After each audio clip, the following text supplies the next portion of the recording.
What's up, WBE fans? It's your friend Choice CJ here, and I'm happy to be back on the Pick'em crew with my good pal General Tarheel. What's up, Ben? CJ, I missed you so much. Yeah, I missed you too, man. Oh, Sock was so mean to me.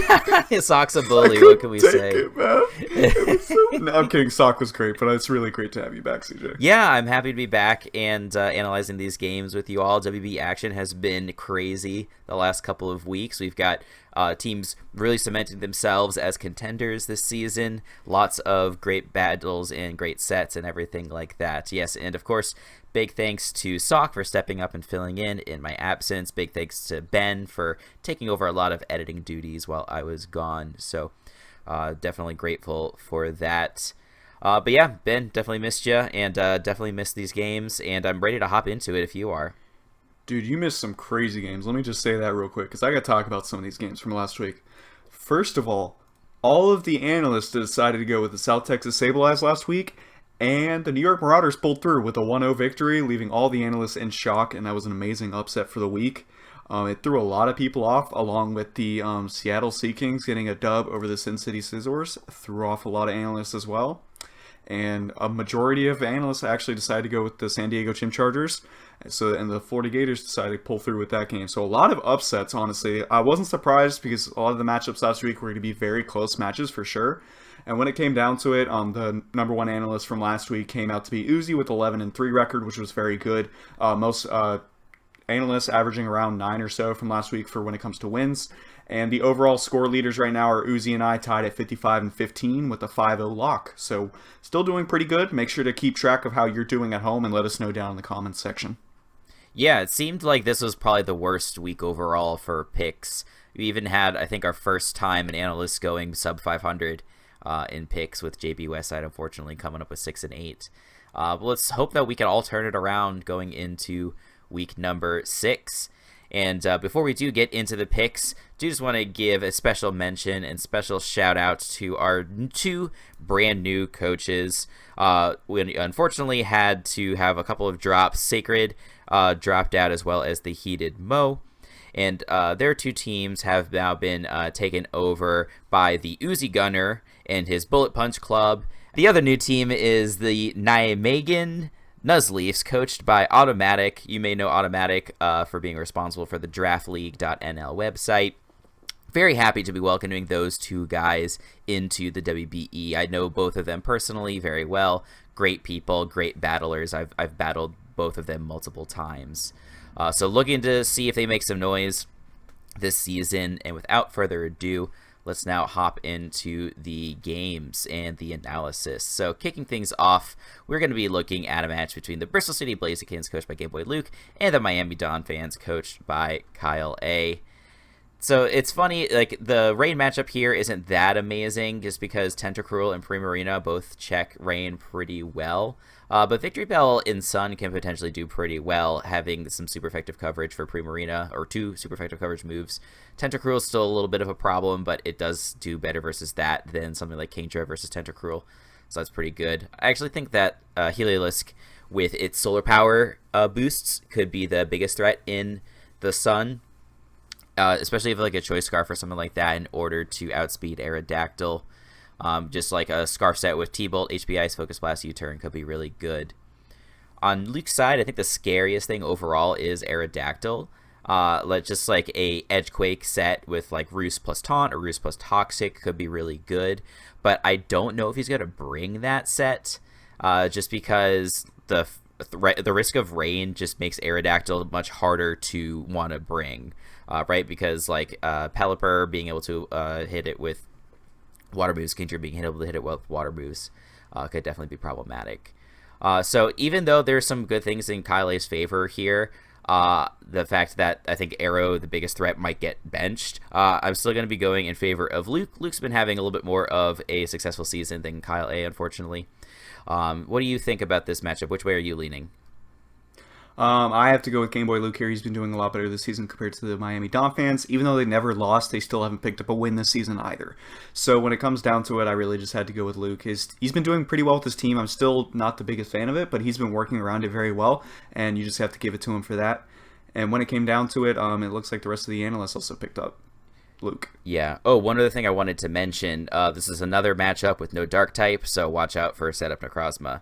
And that's going to be a better set than a defensive Necrozma anyway, just because even though the Moonlight does get boosted in Sun, there's a chance that the Rain does come and it kind of neutralizes the effectiveness of Moonlight. So yeah, be on the watch out for that. We do have most of the fans going in favor of Gameboyluke as well in this matchup. So Kyle, we're going to have to prove everybody wrong here, the analysts and the fans, if you want to have this upset here. For sure, anything can happen, especially from last week. We can look forward to potentially a lot of upsets this week as well. Going into the next game, we have the Seattle SEAKINGS, coached by JOEDOR, going up against the Atlanta Umbreons and FANATACS. Looking into this game, I see a strong lack of dark type on the Atlanta Umbreons team, mainly meaning Sigilif is going to set up and it is going to win. Not only do they not have a dark type, but the Atlanta Umbreons have a very lacking way of phasing out Sigilif. They don't have that much Roar or Whirlwind to deal with it, so where it can prevent the setup sweep. So I really see Sigilif just coming in and potentially winning the game. This is going to be a major factor, and I feel like JOEDOR's not going to let this get past him. I feel like he's going to easily notice this in the matchup and hopefully can abuse it. Use strong supportive mons to help get Sigilif in the perfect spot to where it can start setting up cosmic powers and just win, because they can easily just do that. Next up, there is 0 Mega Guard switch-ins. Unfortunately, when it comes down to it for the Seattle SEAKINGS, they just can't deal with it. They're just about sacking something. A Calm Mind Mega Guard can easily just start putting in a lot of work. And this also really forces Ape to come in, because this is really the only reliable revenge killer when it comes down to it. Unless you want to bring like Scarf Poison Jab on Haxorus. Otherwise, Manectric really isn't doing too much damage because of the nice natural Speed F bulk that Mega Gardevoir does have. So you really have to be careful with Mega Guard here. I feel like it's the main threat versus the SEAKINGS. Haxorus also has a strong sweeping potential with Dragon Dance, but can be checked by Scarf Flygon as well as Prankster Tailwind Torn. But when you're just looking at its amazing attack stack versus the defensive and coverage versus the defensive Pokemon that the Umbreons have, I feel like it can still put in some work, or at least weaken the team to where Sigilif can benefit from it, like I mentioned before. I feel like this is going to be a very offensive match and really just going to come down to Sigilif 1,000,000%. If JOEDOR's not able to pull it off, then I really feel like the Umbreons are just going to be able to take this game. But when it comes down to it, I had to go with the Seattle SEAKINGS and JOEDOR, because he did pick up a win last week, and I feel like he can continue his streak now that he has an amazing matchup. And when it came down to it, it's about 50-50 with the analysts between JOEDOR and the Atlanta Umbreons. And when it came to the vote at home, y'all decided to go with 72% in the Atlantic Umbreons over the SEAKINGS. So you guys decided to go with FANATACS. CJ, you actually decided to go with FANATAC as well. You want to tell me why? I did, yeah. It's like you said, Joe did finally pick up a win last week. Good for him. Very happy about that. His team, with his transactions, got a whole lot bulkier. And that's just food for Gardevoir, and so that's just the thing that I couldn't look past when I decided to pick the Atlanta Umbreons over the Seattle SEAKINGS. It's just such a good matchup for that. Moving into our next game, we are going to be looking at the Maryland TORTERRAPINS, coached by Under the Radar, and his opponent is the Pittsburgh Piratas, coached by Old Man Tup. There's actually a lot of threats on Tup's side this game. Like, you always look at Zardex in these sorts of situations and you try to figure out what is the response going to be. It's almost certainly going to be Milotic, probably a Flame Orb variant if I were to guess, just because of the additional bulk that it gets from that. But Milotic is pretty pressured this game already. It does want to check the ground types as well, like Dugtrio and Gliscor, and then it also wants to check T-Tars to a certain extent. It doesn't resist moves from any of those three Mons, but it does have the Scald super effective coverage to hit back on all three of those. So we'll have to see. Like, the Milotic has to be played very carefully so as to not lose automatically to Zard. So we'll have to see how that goes. I do expect like a bulky Roserade set on the Superior. But the thing that I think is more dangerous on Roserade is just Spike Stack. Kelly's team is a little vulnerable to spikes, save for the Mega Sableye. So he might have to bring like a fake out Mega Sableye in order to get off that early Mega Evolution, and then he can switch in pretty safely on Roserade every time. The only risk there being switching in on like a Sludge Bomb and catching like a Poison or something like that, since that is not affected by the Magic Bounce.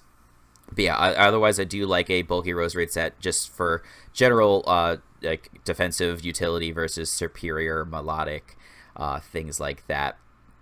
As with every matchup, Zygarde is amazing here. Like, there's no ground resist whatsoever on the Paratitas side. He could just run mono 1,000 arrows, which means he can run like lots of different setup moves in those other slots. Like Coil is something that seems really good to me. I think Coil would potentially be good because it, like especially if you are running like a Spadef variant, because you can set up like substitutes potentially on like Rotom Wash and Roserade, which would be pretty good. As you start to build your defense up, you can set up subs even on like Dugtrio and Gliscor. So that's pretty nice. Yeah, like I've been in a situation before where I have a Gliscor going up against a Zygarde 50%, and I actually brought a Curse Gliscor to deal with Coil variants of Zygarde. So we'll see if Tup does the same. Just on paper, like a regular like SD Roost Gliscor with Earthquake and Facade looks really scary. So that's another sneaky setup options behind something obvious like Mega Charizard X with Dragon Dance. But at the end of the day, Kelly's had a better showing so far this season, so I decided to pick him in this matchup, and it is going to be a clean sweep amongst our analysts and our fans. What do you have to say about this game there, Ben? I actually had to lock in on Kelly this week because it's just really, really hard to go against him, and he's just been doing so well with this team, even though after he's made so many transactions, and he's just been the Snake God as of late. Getting all of his kills with Arbok last week were actually amazing to watch, and honestly, I see Mega Sableye potentially just Calm Mind sweeping once again. It always has the potential to do that because Kelly knows when it can have the chance, and I feel like that's very likely versus Tup's team, and I don't feel like he'll respect it as much. So we'll just have to see going into this, but just with Kelly's overall start to the season compared to Tup's, it's kind of hard to go against him. In the next matchup, we have the Bullet Punch Club, coached by UZIGUNNER, going up against the Sin City Scissors and Patty Trills. This is immediately going to be a battle of the speedy Megas. We have both Mega Alakazam and Mega Aerodactyl at 150 base speed. Going to be absolutely major threats. Megazam, however, though, has less checks on the opposing side compared to both all of Lando, Seismitoad, and Ferrothorn that can help out with Mega Aerodactyl. That's going to be pretty key, especially when Megazam... the only real main way to check it is Uxie, with you might just be able to Calm Mind and like Shadow Ball again, so you have to watch out for that. Golbat checks Mean Shao pretty well, but it will lose its Eviolite to a pretty free knockoff, especially since you don't have to really predict that because you're getting rid of an item for free, just about limiting the switch-ins for the team, but also that allows Uxie to come in free versus Golbat and get up rocks, or the Mean Shao just gets U-turn momentum, so you really have to be aware of that. Honestly, I also see an offensive Amoonguss having pretty strong matchup here. This could be pretty interesting because typically you always just see a nice bulky Amoonguss, whether or not you do want to bring an Assault Vest, but I feel like an honest, kind of like bulky Life Orb Amoonguss might actually be pretty cool to see here. Scarf Stabs Rotom Frost would actually be pretty interesting because you also can run the Hidden Power Grass in order to hit the Seismitoad, which would be pretty cool.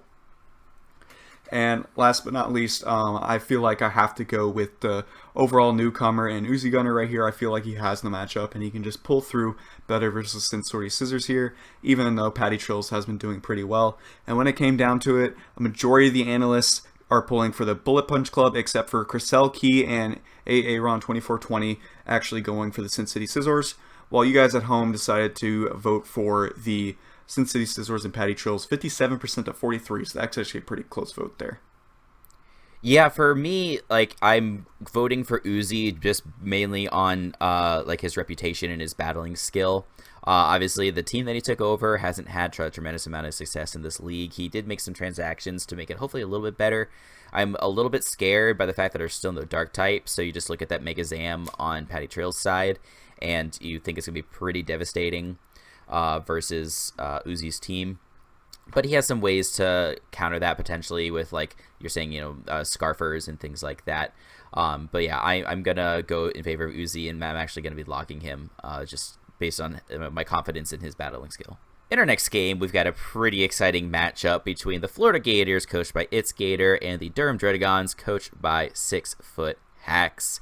If you don't mind me saying, I think this is probably going to be the game of the week. We've got Gator coming with a 4-1 record, and Leo being undefeated at 5-0. So definitely going to be checking this one out as soon as it drops tomorrow. The biggest thing for me on Gator's side that I see is potentially bulk up Zeraora, just because there's not a lot of really awesome electric resists for Leo. He can just run close combat to hit both the Steelix and the Cradily, which is like his only two electric resists. The only other thing that might be bulky enough to take a hit from Zero Aura would be D-Knight. But if rocks are up to break the multi-scale, I don't even think that that's really going to want to take a Plasma Fists.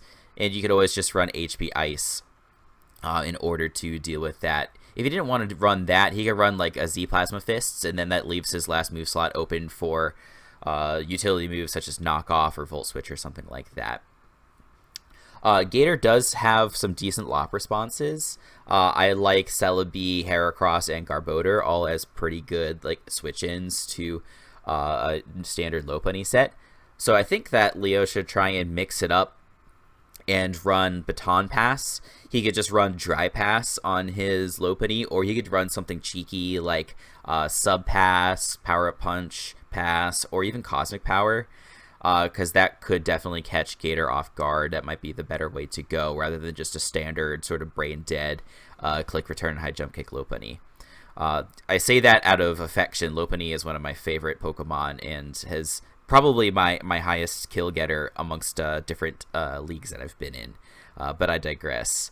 The other thing I wanted to point out here is that yes, GATR's team does not have a dark type, which would normally make Reuniclus really scary, but like normal CM variants I think are actually pretty easily dealt with by GATR's team, just from like the fact that you have like Mega Heracross and like Taunt Tran and things like that. You might want to look out for more of like a Trick Room set. Like Trick Room with Psychic, Shadow Ball, and Focus Blast could be really devastating in the late game. So that's kind of the biggest win con that I'm on the lookout for from Leo's side, especially if we combine it with like the power up, not power punch, like Cosmic Power Baton Pass set from the Lopunny that I mentioned. So it was one of the toughest games to call this week, but I am going for my good pal 6-foot Hex. And the fans are equally torn. It's a very close vote, but they're actually going opposite of me. They're going into the Florida Gators' favor. Ben, which way did you vote? Just like you, CJ, I had to go with majority of the analysts and go with the Term Tredigons. It's hard to go up against Leo, to be honest, and even though GATR did just have a tough matchup last week versus San Diego Chimchargers and actually pulling through there, I feel like I still have to go with Leo. He's rocking that undefeated record, and I would really like to see him continue it. I know he really wants to get that belt because he is a massive wrestling nerd. So if he is able to continue out throughout the season very positively, I want to root for him. So I believe he can pull through, even though GATR is a really tough opponent. But it's also pretty stressful on GATR to go through both Envy and then Leo back-to-back. In the next match, we have the New York Noibats, coached by Mewtwo fan Nate, going up against the Chicago Cubchus and Galactic Elliot. Now, when I look at Elliot's team, I see nothing, and I mean nothing, that can deal with a Shell Smash Cloyster. This thing is just going to win. I'm calling it now. It's just going to win. All you need is Icicle Spear plus Rock Blast to deal with this entire team. The only real thing that can somewhat deal with it at that point is like a bulky Eviole like Girder, but you don't even really need to run a White Herb here because you're not really worried about too much in the priority factor of things. Like the best priority that you can get on the Cubchus is honestly like, I guess, Mach Punch on Girder plus Sucker Punch on Hoop-Unbound. I believe it gets Sucker Punch. And then after that, it's like you can freely, honestly, just run Water EMZ, take the defensive drops, and Water EMZ Hydro Pump would easily just allow you to knock out Girder because you're able to put more in your special attack because you don't really need too much attack investment on Cloyster, purely because this team is so frail to Ice plus Rock. Scolipede, Alolan Ninetales, Mega Garchomp, Rotom Fan, Chandelure, Hoopa Unbound, Serena, Mantine, all of those are dropping to Icicle Spear plus Rock Flash, probably with not even that much attack investment even needed. So I feel like that's going to be Nate's main win con. As long as he plays that perfectly well, I feel like he has this game in the bag. But as for the rest of the matchup, Thundurus is a pretty strong threat with HP Ice, of course, to deal with the Mega Garchomp. It provides great momentum with the Volt Switch, as well as just weakening the team overall if you are trying to set up that Cloyster or just support the team the best you can. SD Scolipede on the Cubchus side is pretty solid, I'd say. I feel like it's a massive threat once Steelix is weakened. Especially if it gets behind Aurora Veil from the Alolan Ninetales support. Run Ground Z with the Earthquake so you can also hit Lucario.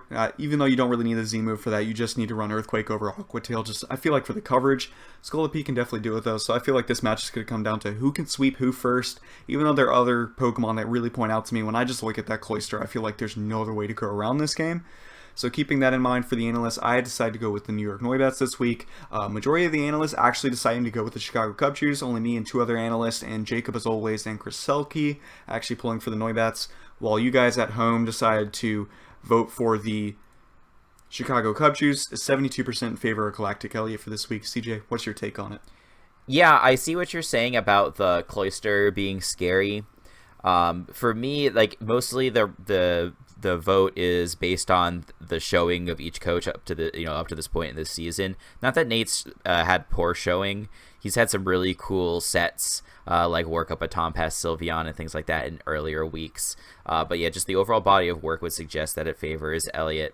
And you look at Nate's team, yes, like he has the option to go offensive, but he does have like quite a bit of like slow bulk, which is the sort of team that like Hoopa is going to feast upon. And you mentioned the Scolipede having potential in the late game if something like Steelix and Dusk Noir get weakened. So yeah, I understand where you're coming from, but I am still going to stick with Elliott. In our next game, we are going to be looking at a matchup between the Melbourne Rotoms, coached by Aaron CYBERTRON Zhang, and the San Diego Chimchargers, coached by Lord MV.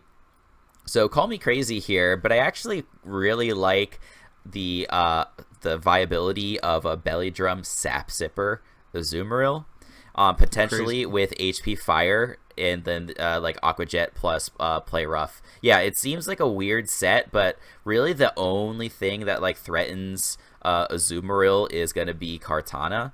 And so if you take away its ability to hit you with Leaf Blade, you can then throw off an HP Fire versus it. Even if you're adamant, it's doing like 98% minimum to like an uninvested Kartana. Obviously, it's different if it's like Bulky or Assault Vest or something like that. But even then, Kartana, if it can't throw off Leaf Blades, is not that threatening versus that sort of Azumarill.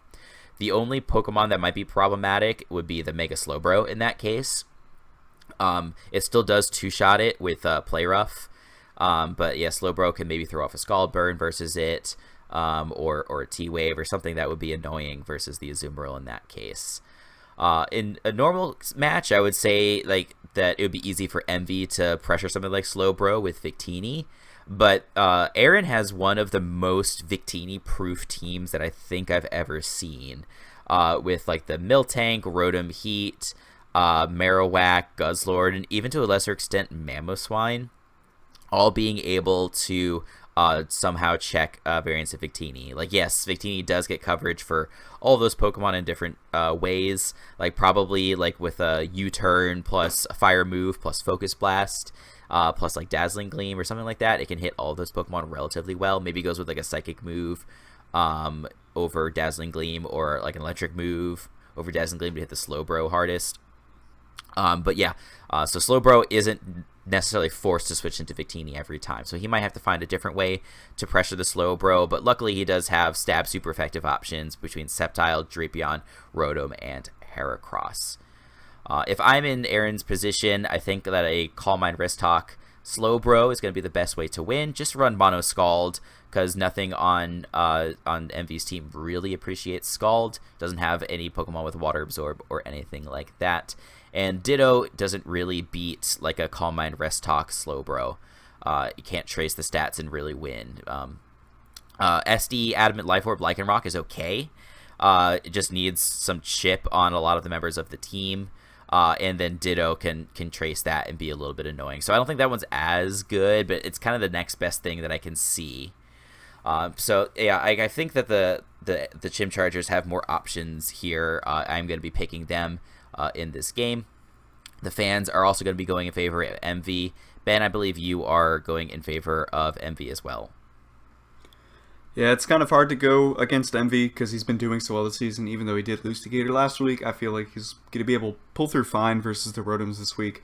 You made plenty of good points. I feel like Azu, even though it is kind of crazy, like you mentioned, that definitely has potential, and I would love to see something like that. But Envy seems so comfortable with this team, and yes, CYBERTRON has also seemed comfortable with his, but Envy just overall has shown better results this season. Up next, we have the Pittsburgh PICHUS, coached by NUMBNEXUS, going up against the Minnesota Vicovolts and Dan, aka A-Drive.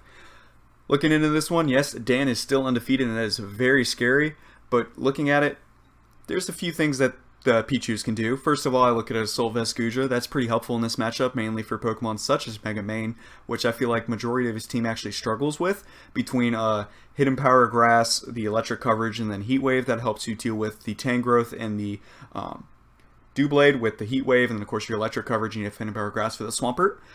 But that just deals with, or Goodra deals with that so easily. And having the proper coverage on Goodra actually really tears apart the Vikavolt defensive core pretty well. And it's kind of difficult for them to switch into Goodra unless Dan is able to predict it properly to where he's not weakening his team too hard. Because Goodra can easily run like Fire Blast, Power Whip, Outrage, Sludge Wave. Just for an example, it could definitely run different moves, especially since that's a like difficult mix set right there. But that just gives him coverage for a majority of his team. Power Whip, of course, hitting Gastrodon, Fire Blast for like the Venusaur and the Skarmory. And you have Outrage, of course, for the KB if he decided to make a very ballsy switch and then he just gets hit by an Outrage.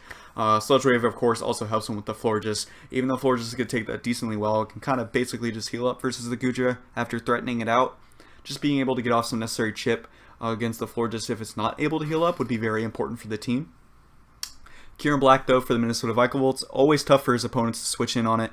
It's really difficult this time around, though. When it comes down to it, even having things like such as a bulky Magmortar or even like Swampert, those things aren't going to be in around that much long. And just Ice Beam plus Earth Power really deals with majority of the Pichu's team, I feel like. So that's going to be pretty difficult for them to deal with. And when it comes down to it, if Mega Medicham is your main revenge killer, if he's able to get a substitute on the Kieran Black, that's just going to even make it more difficult, which is going to be a big factor in the game, I feel like. So as long as Dan's able to play that Kieran Black like he has been lately, that's going to help him out a lot. But back to the Mega Medicham, that thing is really difficult for Dan to switch into, I feel like. Florges is really being his best check, maybe the Skarmory, I guess, but like if you were to power up punch and a high jump kick, that Skarmory is not a switch in anymore. Also, it would just be nice to have a bulky Psychic on the Minnesota Vikavolt team to deal with that. And lastly, I would really like to see something like Aziz Sunny Day Magmortar going up against the Vikavolts, because I feel like that is a very strong chance of just sweeping. Because you do, of course, get the very strong Fire Blast and Sun, you get the +1 speed by Aziz Sunny Day, you get Solar Beam coverage to hit the Gastrodon. So I feel like that has some very strong potential in this game, and I would like to see it. But when it comes down to voting, I had to go with Minnesota Vikavolts just like every other analyst, because it's really tough to go up against Dan when he is 5-0 right now at the moment. And as for the vote at home, y'all did decide to go with A-Drive as well in the Minnesota Vikavolts. Yeah, it's nuts. This is the type of matchup you dream of when you draft Kieran Black. Like, it just outspeeds practically everything, so I'm expecting that thing to shred. But funnily enough, like you mentioned, Mega Medicham, because Dan doesn't have a Psychic type on his team, is looking almost, looking almost as good, if not better. He's really going to be reliant on Talonflame to revenge kill it, or Mega Manectric being able to intimidate and resist Bullet Punch. Talonflame, of course, also resists Bullet Punch. So we'll have to see. It's two bulky teams, but I think it might turn very offensive with those two Pokemon. For sure. No Psychic and no Ghost means Mega Medicham's going to try and land high jump kicks, so they have to be aware of that. Definitely. Alright, our next game is going to be between the South Texas Sableyes, coached by INVIVIDCOLOR, and his opponent is the LA Spice, coached by K-Cray. So, I think the biggest matchup problem on either side is going to be the Crobat, because Vivid's team doesn't have amazing flying type switch-ins. It's basically just the Aggron being a resist to that. And then I think that it would be really nice to run something like Super Fang on the Crobat to hit that Mega Aggron. And then the last two move slots definitely run Roost, and then probably U-Turn or potentially Taunt in that final slot. So Crobat is definitely awesome just for its unresisted coverage, or practically unresisted coverage, and the fact that it outspeeds everything. Another huge threat on K-Cray's side is that Mega Houndoom. I think it might actually force the Poliwrath to come, just because that does resist the dual stabs. Poliwrath is also kind of neat for dealing with Porygon 2, because that can be a little bit problematic otherwise, which is funny to say, like, versus a team with two fighting types, but Hawlucha is not the type of Pokemon that you want to switch into P2. You want to be saving it for your late game sweep. And yeah, then Poliwrath, like, being the other fighting type, like, Poliwrath, I love it to death, but it's not a Pokemon that wants to come all the time. And there's just a few ways that it can be dealt with in this matchup otherwise. So, like his next best thing is like bulky Rapidash, but that gets two-shot by Dark Pulse after Rocks, like even if it's an Assault Vest variant. So, like, yeah, there's nothing else really but Poliwrath that can come. I do think that Vivid has a few good options of his own. Like, just go to the standard stuff, like Hawlucha. SD Sneasel also looks pretty good. He just has to hopefully win speed ties versus, like, Houndoom and Starmie and things like that.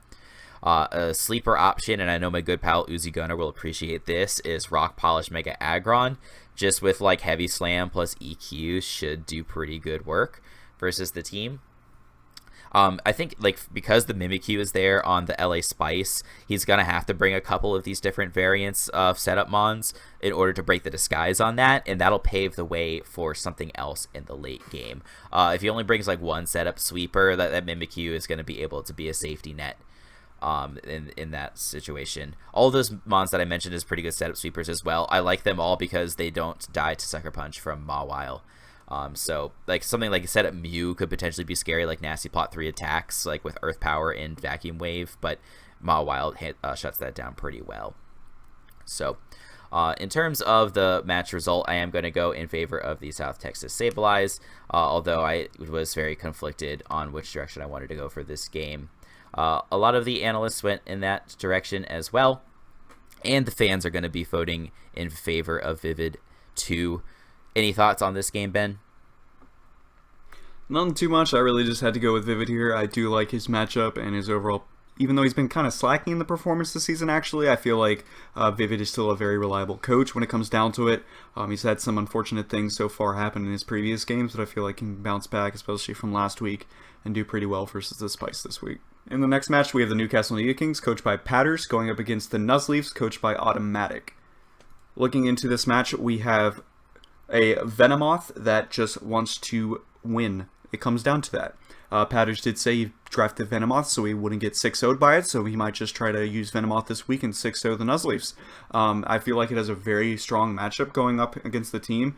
He just has to be aware of, like, a banded Bullet Punch on Scizor, and, like, that's really the only priority that I really feel like they have to worry about, because when it comes down to it, as long as you have, like, the Hidden Power Fire and then you're just using your Compound Eyes, that's gonna be doing Tinted Lens, sorry, that's gonna be doing so much damage versus the Nuzleafs team. That's gonna be really difficult for them to deal with it. So as long as he's able to get that free Quiver Dance, it's gonna benefit PATTERRZ and his team so well. But I also see very strong potential Trick Room mons from each side of the team, both having pretty slow team and Pokemon when it comes down to it, with like Alolan EXEGUTOR, Excavalier, and Snorlax on the Nidokings, compared to like Slowbro and Mega Camerupt on the Nuzleafs. Both of these teams have Trick Room options to set it up and to abuse it, so I feel like that could be something they could watch out for, especially if the Nuzleafs wanted to deal with Tapu Koko and Terrakion, Swoobat, like some speedy stuff that way. And just have Mega Camerupt go in, because Sheer Force Mega Camerupt is actually looking pretty decent in this matchup, and it could be something that we could see, which is always a slept-on Pokemon, I feel like, because if you really do calc that damage with that special attack plus Sheer Force, that is insane damage output from Mega Camerupt. But also a bulky Hippo and Snorlax cover most of the offense on the Nuzleafs team, I feel like. And even though some Pokemon like Mega Gyarados can break apart the team pretty well, I feel like Gramble's going to be a big issue for it. But if Gramble doesn't come or is dealt with pretty early, I feel like Mega Gyarados could just kind of destroy the Nuzleafs at one point. So coming down to it, I decided to go with the Newcastle NIDOKINGS and PATTERRZ. Majority of the analysts agree with me, only having 4 going against me with the Nuzleafs.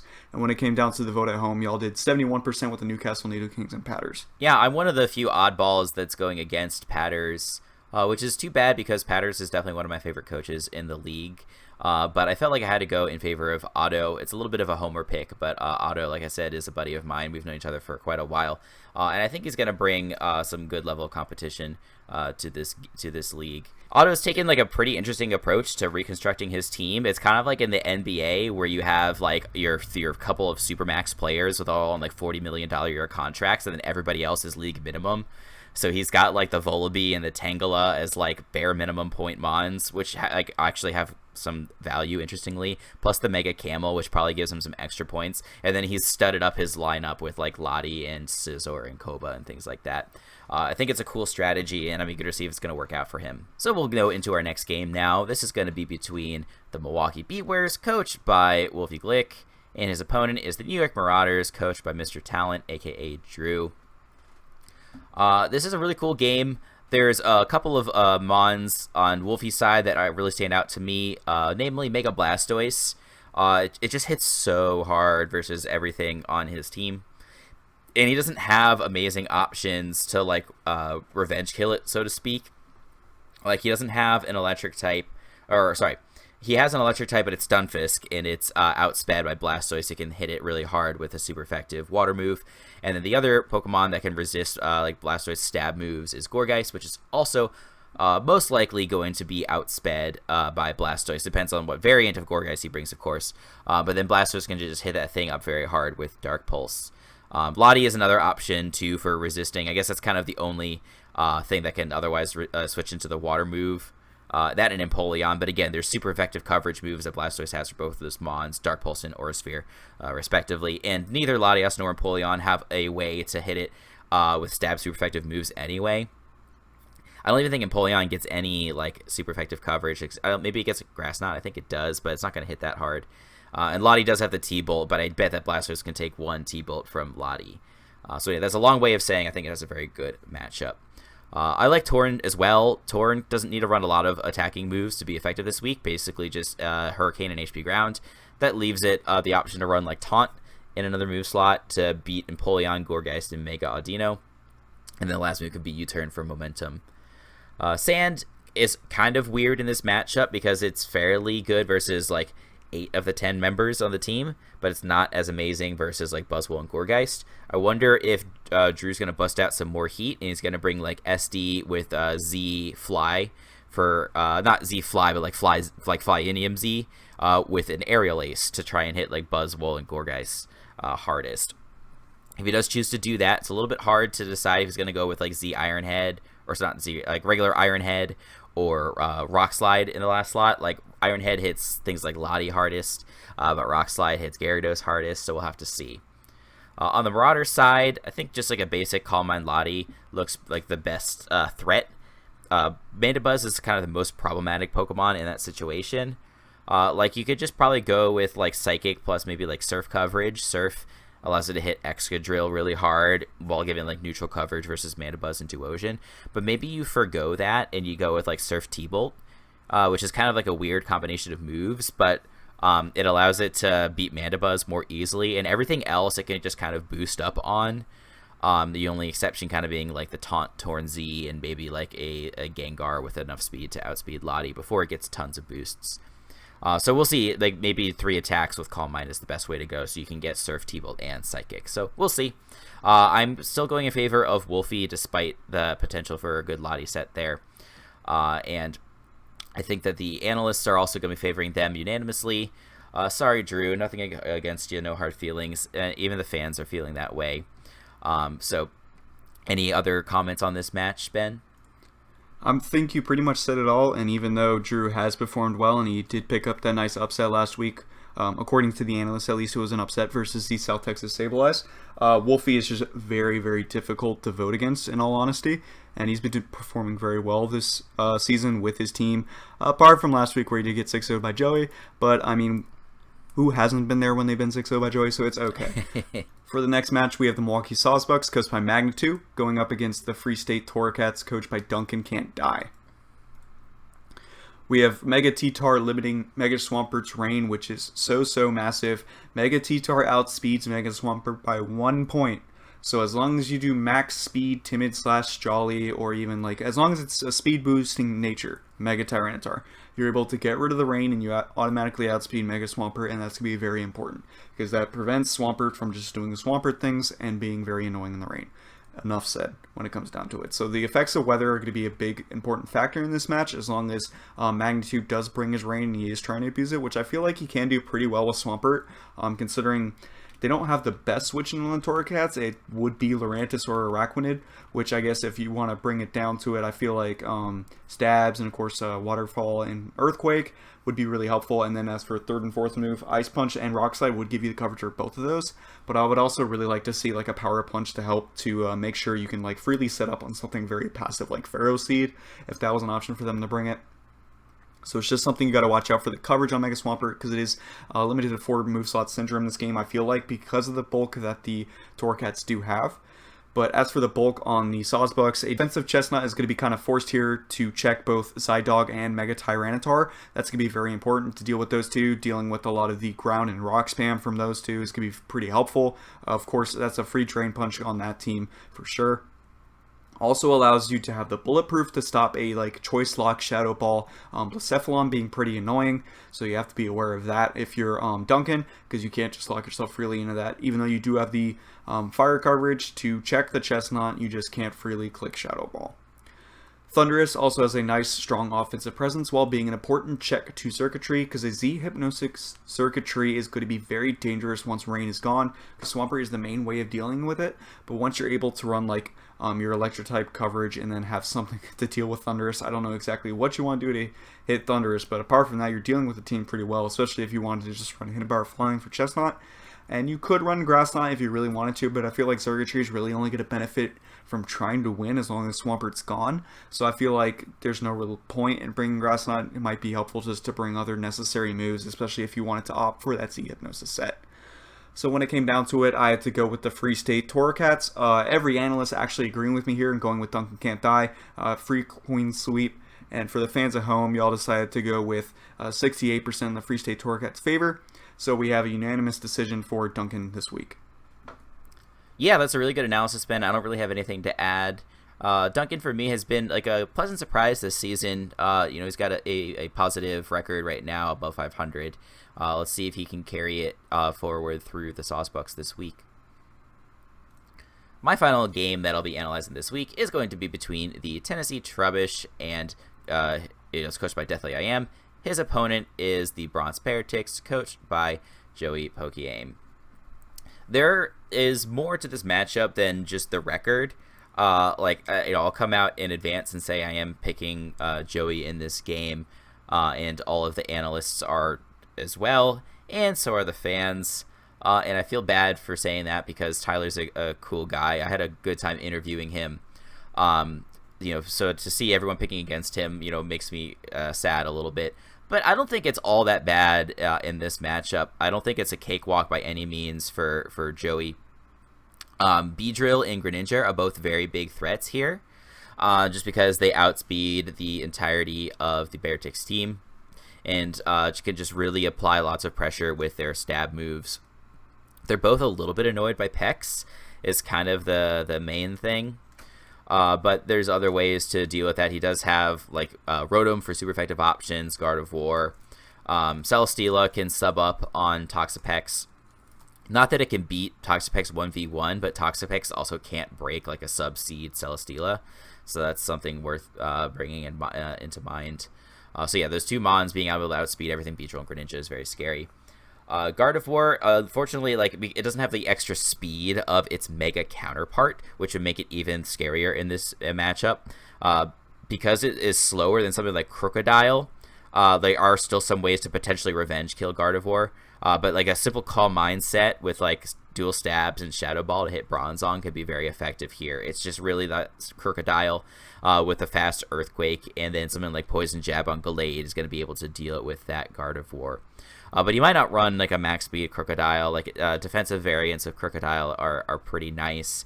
It might be needed to deal with something like Tyrantrum, for example, or even Emboar to a lesser extent. Crocodile doesn't really check Emboar, but what does? It might be the best option that he has. The Wincon on Joey's side is probably just bulky Toxapex. It's gonna be I mentioned the Rotom and the Gardevoir being options with stab super effective moves to hit that, but it pretty much beats everything else. Maybe a Banded Emboar with Wild Charge can wear it down easily enough. But the offensive sweeper that I think could be pretty good here is just a Rain Dance Kabutops, just because the option of Waterfall plus a Stone Edge is looking really good here. I think if you put Rock Z on it to have a nuke for Celesteela, that would be really nice. It's also a really good nuke option for Rotom, Cofagrigus, which is really bulky. You could also run just Waterium Z. That might be the better way, just because it does get rain boosted. So any of those options I think would be good. Yeah, so I think Joey has some ways to win. The matchup isn't necessarily in his favor, but I think just based on the records, I'm going to be going with him. And I mentioned everybody else's as well. So anything to tack onto that? It's kind of hard to add anything on because it really just does come down to the records. Joey is one of the 3 coaches that is still undefeated coming into week 6, so it's kind of hard to go up against him. Even if we were starting week 1, it's kind of hard going up against Joey, you know. Definitely, I feel like can pull through. This is a decent matchup, but it's going to be difficult. Joey is always a tough opponent to deal with no matter what the matchup is looking like. And for the last game of week 6, we have the New Orleans Pelicans coached by John or Pokemon going up against the Rochester Rhydons and Iron Boffin. Looking at this matchup, the offensive Shaman is looking very difficult for the New Orleans Pelicans to deal with. Just having, of course, the coverage in a Seed Flare, Hidden Power Ice for like the Salamence, Earth Power, and then I guess like Psychic if you really want to hit Toxic Rogue exceptionally hard, or just running Synthesis to get your health back so you can abuse the Life Orb. Potentially, this could be pretty good. The main check for the Pelicans to Shaman is probably going to be Decidueye, which is still only a decent check. Once you get that Spadef drop, I feel like Hidden Power Ice on the Shaman's still going to be going a good amount of damage, even if you are a Spadef Decidueye. And if you are deciding to run Brave Bird in order to deal with the Shaman, Shaman will take one, and you're going to be taking Recoil, and you're probably going to die the next time around. And if Shaman's able to get a free Synthesis next time after it switches out or something of the sort, then it's a massive threat once again. So I feel like it's going to be pretty difficult for the Pelicans to deal with that, especially if Weavile or Metagross are able to Pursuit Trap the Decidueye. I feel like that's going to be pretty important as well, because those both have strong potential to do that and deal with the only check they have to Shaman.